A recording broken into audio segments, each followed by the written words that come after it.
미국 소매상 협회의 조사 통계에 따르면 판매원 48%가 손님들에게 전화 딱 한 번 하고 그냥 포기를 주로 한답니다. 도저히 딱 해보면 목소리 들어보니까 두 번 해도 소용이 없겠구나 라고 포기를 하는 퍼센티지가 48%래요.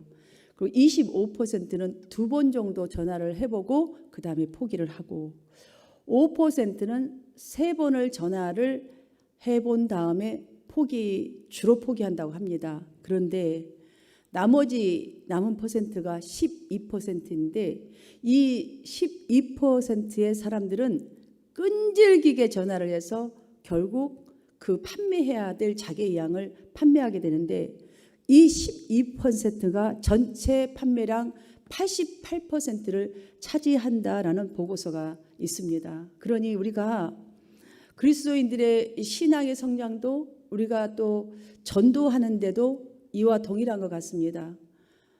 어차피 우리가 전도를 하는데 해본다는 것은 없습니다. 그냥 하는 거예요. 끝까지 끈질기게 열매가 있든 없든 신앙생활도 하나님의 백성이면 끝까지 하나님의 백성으로 남아야 된다는 것이지요. 참 저는 여러분들은 어떻게 생각하는지 모르겠으나 저는 날이 갈수록 신학은 너무너무 발전해가고 활발히 가고 있는데 우리의 신앙은 약화되어 가고 있다라는 생각이 참 많습니다. 30년, 20년, 10년 아니면 40년. 근데 왜 신앙이 더 돈독해지고 굳건해진 게 아니라 신학은 발달하고 왕성한데 신앙은 이렇게 약화되어 가고 있을까? 너무나 안타까운 마음이 점점 많이 들어갑니다. 그래서 더더욱이나 오늘 본문 말씀이 정말 이 본문 말씀으로 우리 성도님들이 확신을 좀 가졌으면 좋겠다. 직분에 대한 확신, 신앙에 대한 확신, 내가 가진 믿음에 대한 확신, 내가 하나님 앞에 향한 이 믿음을 확신을 가졌으면 좋겠다라는 생각이 듭니다. 왜냐하면 오늘 본문에서 바울은 우리 모두가 이 직분을 받았다. 그러니까 직분, 미니스트리, 그러니까 선교 사명을 받았다. 복음을 전파해야 되는 직분을 받았다라고 아주 명확하게 선언해 주고 있습니다.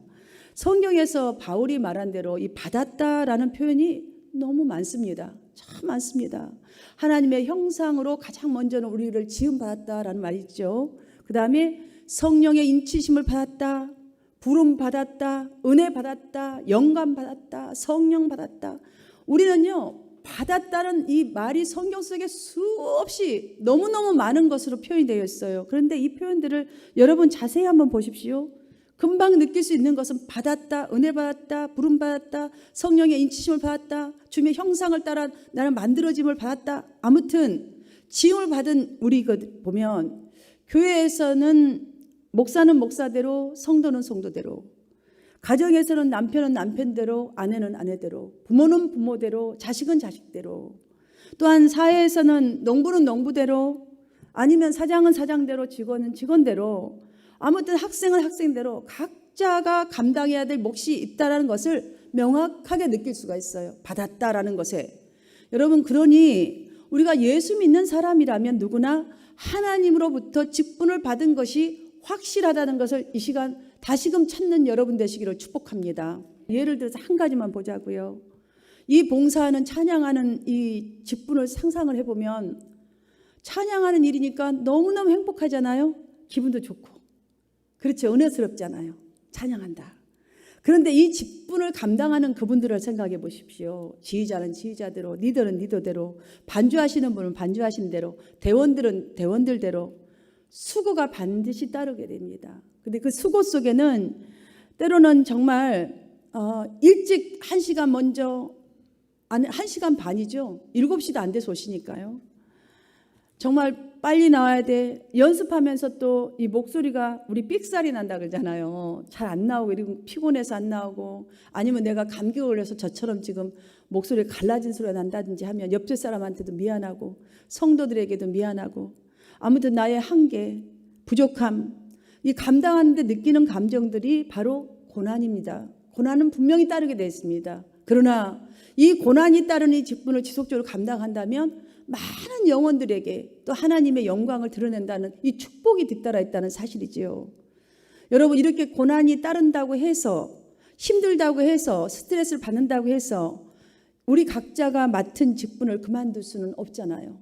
부모가 힘들다고, 스트레스 받는다고, 또 잘 안 된다고, 역할이 안 된다고 그만둘 수 있나요? 그만둘 수 없습니다. 왜입니까?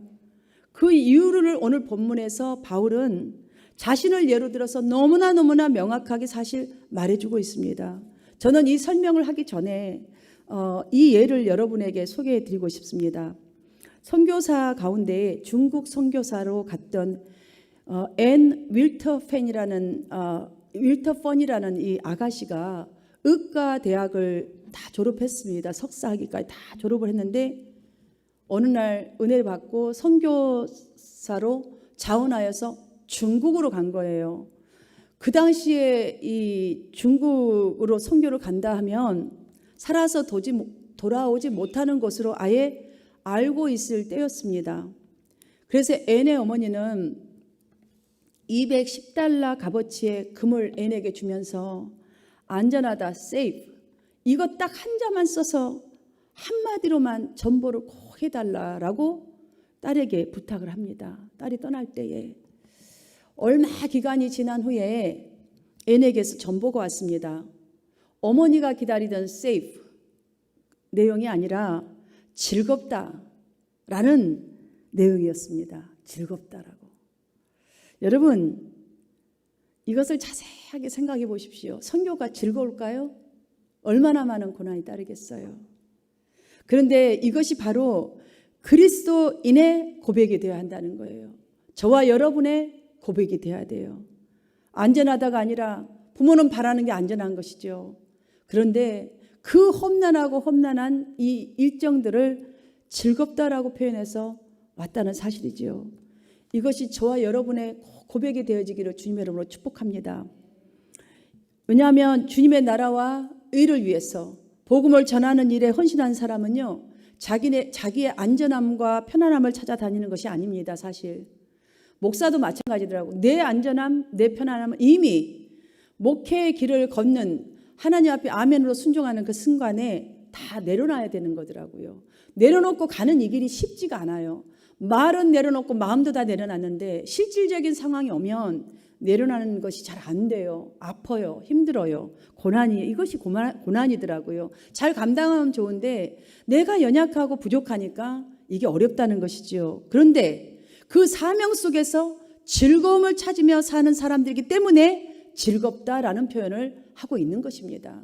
그 고난 속에서 하나님의 기쁨을 찾고 그 열매를 바라보면서 가는 그걸 찾기 때문에 이 사명이 즐거움으로 표현하는 것이죠. 그래서 저와 여러분의 고백이 되어야 한다는 말씀을 드린 것이에요. 여러분들 고린도후서를 여러분들이 쭉 읽어보시면 유난히 비난과 공격에 대한 바울의 해명들이 너무너무 많이 기록되어 있습니다. 자, 이 기록되어 있는 것들을 보면 이 해명들을 많이 나오는 걸 보면 바울 사도도 복음을 전하는 이 미니스트리, 이 정말 복음 사역의 직분을 감당하면서 말도 안 되는 비난을 받았다는 것을 느낄 수가 있습니다. 그러나 그의 해명들을 잘 또 보시면 비록 개인적으로는 엄청난 낙심과 비난을 받았지만 낙심될 만큼 비난을 받았어도 바울은 자신의 직분이 하나님께서 주신 영광스러운 직분이라고 생각했기 때문에 이런 고백을 했지 않습니까? 사도행전 20장 24절을 보면 나의 달려갈 길과 주 예수께 받은 사명 곧 하나님의 은혜의 복음을 전하는 일을 마치려 하면은 나의 생명조차 조금도 귀한 것으로 여기지 아니하노라 라고 고백을 했습니다. 이것이 바로 즐거움, 세이프가 아니라 즐거움이라고 표현한 딜라이트라고 표현한 것이죠. 여러분, 복음을 지속적으로 전할 수 있었던 바로 비결이 바로 그 사명의 어려움 속에서 하나님의 기쁨의 열매, 한 사람 한 사람이 변화되는 그 열매를 바라보았던 그 즐거움을 찾았기 때문인 줄 믿습니다. 여러분의 믿음의 확신이 흔들리지 않기 위해서는 어느 시대나 여러분들 꼭 이거는 기억해야 돼요.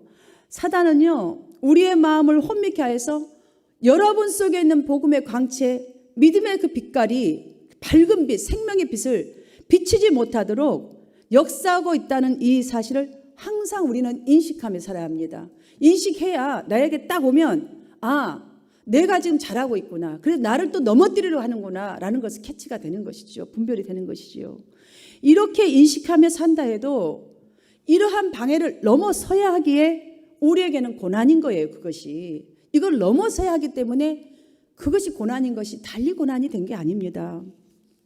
그래서 바울은 우리에게 말합니다.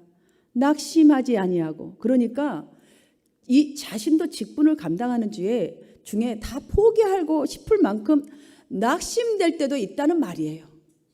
낙심하지 아니하고란 것은 낙심할 일들이 너무나 많다는 거예요. 우리가 이 사역을 감당하는데, 성도라는 직분을 감당하는데, 신앙생활을 하는데, 그러나 직분을 감당하다 힘들다고 느낄 때에 그 일이 고난이라고 느껴지는 그 일이 바로 미래의 큰 복이 되기에, 그래서 자기 자신은 낙심하지 않습니다라는 이 확실하게 눈으로 자기 자신을 볼 수 있는 그 성도들에게 지금 가르쳐 주고 있는 거예요. 낙심할 필요가 없는 것은 여러분이 지금 낙심될 수밖에 없는 이 일을 감당하고 있다면 미래에 저 사람에게도 큰 복이요 나에게도 큰 복이 되기에 낙심하지 말아야 합니다. 바로 나는 그래서 낙심하지 않고 나아가고 있습니다 라고 가르쳐 주고 있는 것이죠. 맞습니다. 우리 성도님들도 여러분들도 지금 다 보면 너무너무 교회에 헌신하고 해보려고 노력하는 분들 다 여기 앉아 계시잖아요. 교회를 섬길 때에 사실 육신적으로 힘드는 것은 감당할 수 있어요. 육신적으로 힘든 거 여러분들 일할 때도 그렇잖아요. 육신적으로 힘든 것은요 얼마든지 할 수 있어요. 근데 정신적으로 힘들 때 어떻든가요? 정신적으로 정말로 힘이 고갈돼 버려요. 정말 정신적으로 힘들 때는요 최선을 다했는데, 여러분들이 핍박을 받을 때, 최선을 다했는데 열매가 없을 때, 아예 전혀 열매가 보이지 않는다는 그 포기 상태에 와버렸을 때는요 정말 힘들어요. 정말 힘이 들죠. 그 당시 바울이 바로 이러한 상황이었던 것 같습니다. 처음에 복음을 전할 때는 많은 사람들이 구원을 받았어요. 그래서 교회를 여기도 세우고 가는 곳곳에 교회가 세워졌지요. 얼마나 행복했겠어요. 그래서 열심히 하다가 이렇게 가는데 시간이 조금 지나니까 교회 안에 거짓말과 속임수로 말씀을 혼잡하게 하여서 복음을 가리는 아주 그 거짓 선지자들, 그 사람들의 영향을 받아서 바울을 비난한 사람들이 생겨나기 시작한 것입니다. 그 비난의 내용은 바울이 교회의 죄를 지적하고 드러냈다는 이유입니다. 그럼 바울이 왜 교회의 죄를 지적하고 또한 이것이 죄다라고 드러냈을까요? 그 목적이 무엇이었을까요? 이분은 하나님 말씀을 전하는 사람인데 영혼을 한 명이라도 책임지려고 자기 사명을 위해서 목숨도 아끼지 않는다는 고백을 했는데 왜 이런 걸 드러냈을까? 여러분 생각해 보셨나요? 어머니가 왜 잔소리할까요? 왜 아버지가 회초리를 들까요? 예전에는 바울은 바로 그것이었습니다. 구원받은 성도들이 하나님의 부르심에 합당하게 살게 하여 주기 위해서, 또한 교회가 죄 짓는 온상지가 아니라 복음의 능력으로 변화받고 각 성도들의 믿음이 자라가면서 성령의 열매를 맺게 하기 위해서였던 것이에요. 이걸 지적하여 주지 않는다면, 이걸 드러내주지 않는다면 교회는 가라지 절대로 뽑지 않고서는요, 가라지는 계속 가라지를 번쩍해서 나중에 좋은 잔디까지 다 잡아먹는 거예요. 그래서 우리가 농부들이 끊임없이 가라지를 뽑아주잖아요. 뽑아주는 이유가 바로 그거잖아요. 그런데 말씀의 미혹에 유혹을 받은 이 성도들, 거짓 교사들, 거짓 선지자들, 거짓 성도들이 들어와서 자꾸 저 사람 잘못됐다고 말하는 거예요. 저거는 잘못된 것이다. 율법에 자유함이 있어야지 왜 저렇게 하는 건가. 그러니 성도들은요 거기에 영향을 받아서 바울이 지적하는 말 드러내는 것 듣기 싫은 것이죠. 여러분 이것이 듣기 싫다는 게 뭐죠? 순종하고 싶지 않다는 거예요. 나 순종, I'm not ready. 나는 저 말 듣고 싶지 않아. 그래서 거짓 사도들의 그것에 더 빠지게 돼 있습니다. 그러니 바울이 뭔가 잘못했으니까 비난을 받지 괜히 욕먹겠어? 그러니까 저 사람은 참된 그리스도의 사도가 아니라면서 핍박을 한 것입니다. 3절을 보니까 바울이 얼마나 이것이 고난이었을까 저는 막 너무나 이렇게 좀 많이 와 닿았어요. 만일 우리가 전하는 복음이 가리워졌다고 해도 그것은 멸망하는 사람들에게 가리워진 것이다 라고 합니다. 이 변호를 보면 저는 목회자로서 바울에게는 이 일이 가장 큰 괴로움이었겠구나, 정말 큰 고난이었을 것이라고 이렇게 짐작이 됩니다. 왜냐하면 성도들이 그러한 자세로 신앙생활을 한다면 지적받는 게 싫고 이 말씀들이 좋은 말씀만 들으려고 하고 자기들이 포커스 하는 말씀만 들으려고 한다면 자기 유익에 따라서 말씀을 선택하기 때문에 확신과 순종에 방해를 받을 수밖에 없기 때문이에요. 그래서 열심히 신앙생활 하다가도 곧바로 어떤 유혹에 딱 흔들리게 되면 낙심하는 거예요. 그래서 낙심해 버리는 것이에요. 낙심한다는 것 자체가 하나님의 능력을 지금 의지하지 않고 있다는 소리예요. 성령의 능력은 완전 배교하고 있다는 것과 똑같거든요. 여러분들 성령의 능력을 정말로 여러분들이 간구하고 또 간구한다면 낙심하는 이 일이 오히려 주님을 찾는 길이 된다는 것이죠. 주님, 이곳에서 무엇을 나에게 향하는 것입니까? 도대체 우리 교회에 무엇이 더 발전해야 되기 때문에 이런 일이 있는 것입니까? 아니면 나의 이 사건 속에 무엇이 지금 나에게 하나님께서 주시고자 하시는 응답이신지요? 더 주님을 찾아야 되지 않겠습니까? 그런데 낙심해버린다는 자체는 인간적인 방법과 수단을 동원해서 지금 나아간다는 소리거든요. 그러니 마귀의 유혹에 이미 빠져버린 거예요. 그래서 낙심돼버린 거예요. 저는 지금이 이러한 현실인 것 같아요. 이러한 현실 속에서 우리가 신앙생활하고 있는 것은 아닌가라는 생각이 정말로 많습니다. 그러하게 복음을 전해야 하는 막중한 사명이 저와 여러분에게 특별히 있다는 사실을 이 시간 꼭 인식하게 되기를 간절히 바랍니다. 여러분 가정에서 누가 예수를 믿지 않습니까?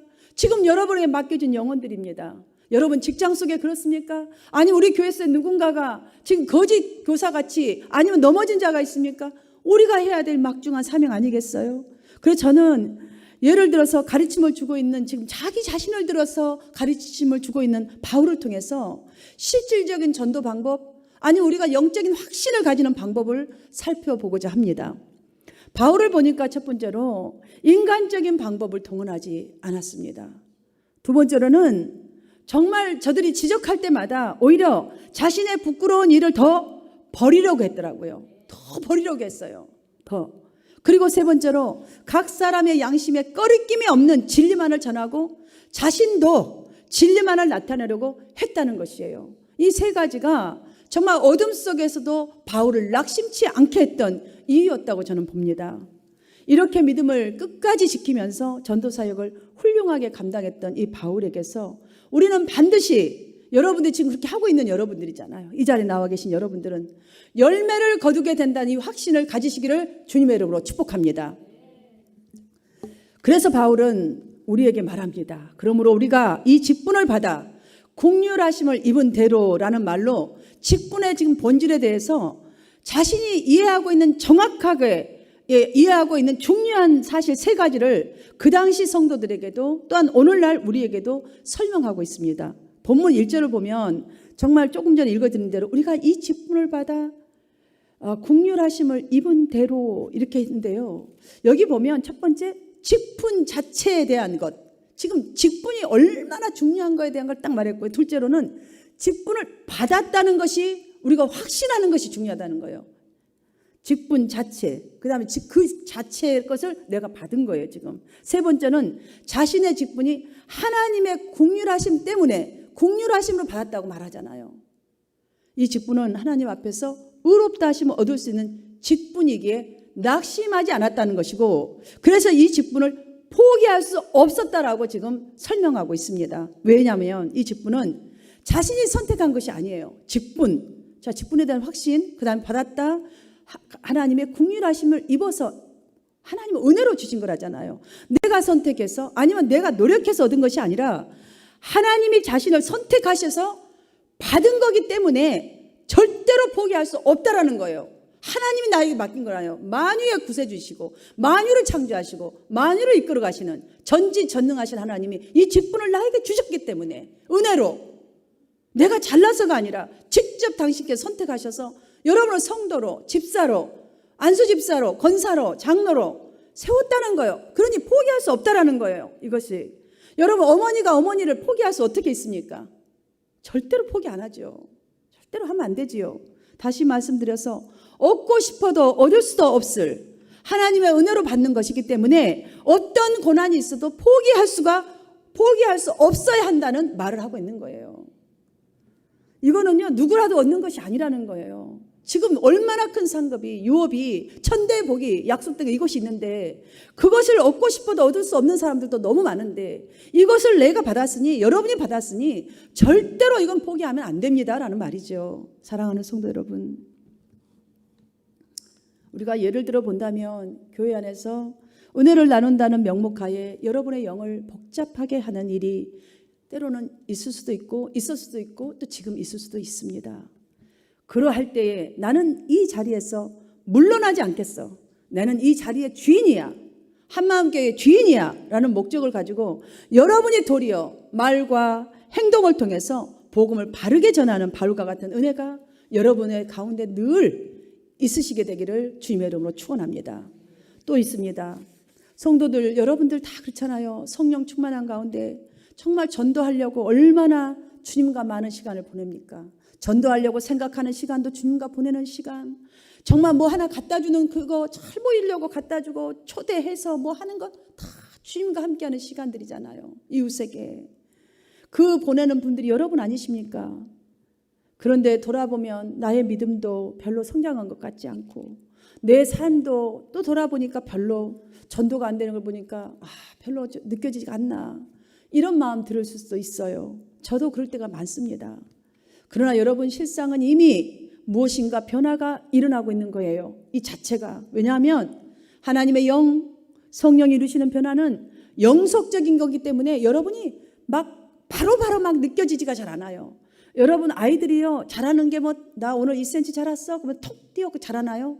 아니에요. 꾸준하게 먹이고 이렇게 가다 보면요, 저절로 자라고, 여러분들 일하다 보면은 물론 소망을 갖고 딱 일을 하지만 어느 날 보면 어느 정도 딱 되어 있고 이렇잖아요. 이런 것처럼요, 주님의 역사도 여러분의 영도 여러분 축복도 영속적인 거예요. 영원한 것이기 때문에 금방 보이지 않으나 그렇게 잘하고 있다는 사실을 꼭 기억하시기를 바랍니다. 여러분들 바울 사도에 사울 되었을 때 사울이 회심할 때를 한번 생각해 보십시오. 회심 후 3일 후에 눈이 이제 벗겨졌잖아요. 아나니아의 그 기도로. 그랬을 때에 그리스도께서, 주님께서 사울에게 이제 사역을 맡기셨잖아요. 그가 내 이름을 위하여 해를 얼마나 받아야 할 것을 내가 그에게 보이리라, 이렇게 말씀하셨어요. 이 말은 여러분 무슨 말씀인지 아세요? 바울이 선교 활동할 때에, 이제 앞으로 그 직분을 감당할 때에 실제로 고난을 경험하게 될 것이란 의미의 말입니다. 그러나 주님이 지금 바울에게 하신 말씀을 다시 더 영적으로 살펴서 보면 고난을 주시겠다 한 것은 그를 너무너무 사랑하기 때문이에요. 그 사랑이 무엇이냐? 내가 그에게 보이리라 라는 것이 바로 증거입니다. 무엇을 보이리라? 그 고난이 도리어 축복을 주시기 위한 하나님의 역설적인 표현이라는 것이에요. 지금 그거를 너가 이거를 앞으로 네가 하는 데는 네 마음대로 지금까지는 네가 알아 살아왔지만 이 말씀을 살아내고 복음을 전한다는 일이 우리가 얼마나 거룩하게 살아내야 돼요. 그게 바울에게는 고난이지 않겠습니까? 그런데 그런 것이 고난이라 생각했던 그 일들이 결국은 하나님 나라의 엄청난 축복으로 갚아주시겠다, 보이리라, 내가 너에게 보이리라, 너희에게 보이리라 라는 약속을 주셨지 않습니까? 그래서 바울은 지금 오늘 본문에서 그러므로 우리가 이 직분을 받았다라고 언급한 거예요. 자, 그래서 궁일하심을 받은 대로 낙심하지 맙시다라는 말을 이어갔던 것은 우리 모두가 바울과 같은 직분을 맡고 있음이 분명하다는 사실을 전해주고자 한 것이지요.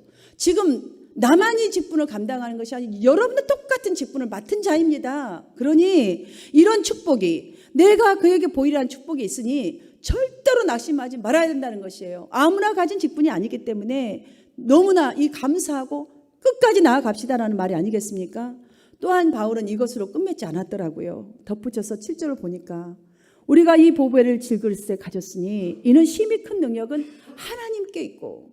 자, 우리가 고난받고 어떠한 일을 한다 할지라도 그런데 실질적으로 큰 열매를 갖고 계시는 분, 우리를 도와주실 분 늘 하나님께 있고 그분이 주신다는 거예요. 사랑하는 여러분, 그리스도께서 바울이 겪는 모든 시험 가운데 능력을 주셨던 것처럼 우리에게도 말해주시고 있지 않습니까? 능력을 준다라는 이 히라보를 보면요, 원어에는 지속적인 힘을 공급해 준다라는 뜻이에요.